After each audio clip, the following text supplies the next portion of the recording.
澳門流浪狗最終歸何處？有啲狗狗一出世就要面對流浪街頭嘅生活。14年前，阿烏仲係一隻幼犬，佢同幾隻同伴一齊喺澳門蝴蝶谷一帶長大，冇主人，冇固定住所，打風落雨就匿喺城市嘅角落。對阿烏嚟講，街頭唔係一段短暫過渡嘅日子，而係由佢出世開始就要默默承受，係一種無法選擇嘅生活。後來隨住蝴蝶谷一帶清拆，原本熟悉嘅環境亦慢慢消失。阿烏同佢嘅同伴只能再一次離開，遷移到上葡京附近一帶繼續生活。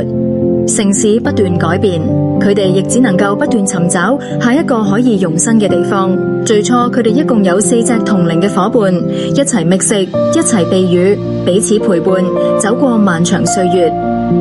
然而多年過去，其中2隻已經先後離開，最後只剩下阿烏同阿妹相依為命。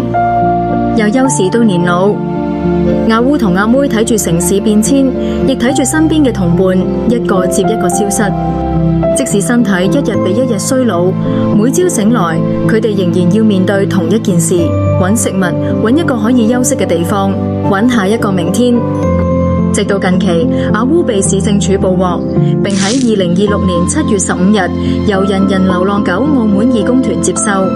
嚟到犬舍之後，護理員姐姐幫佢修剪凌亂嘅毛髮，亦幫佢清潔呢個沾滿多年街頭痕跡嘅身體。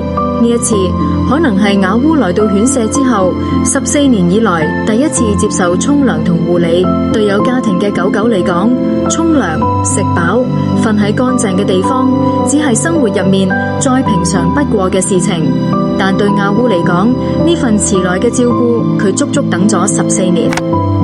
經過基本身體檢查之後，發現年老嘅阿烏已經出現腎衰竭。長年嘅街頭生活，加上身體機能逐漸退化，往後嘅日子，佢仍然需要持續接受密切觀察。佢終於唔使再流浪，但同一時間，佢亦已經走到生命盡頭。流浪狗最終歸何處？真正能夠離開街頭，回到一個家嘅，其實少之又少。更多嘅流浪狗只能喺城市角落默默老去，直到離開。而阿烏流浪咗整整14年，先終於有一個地方可以安心食飯、休息。有人幫佢清潔身體，亦有人喺佢唔舒服嘅時候陪喺佢身邊。我哋冇辦法改變阿烏曾經流浪嘅14年，但係由今日開始，阿烏唔再需要四處尋找明天。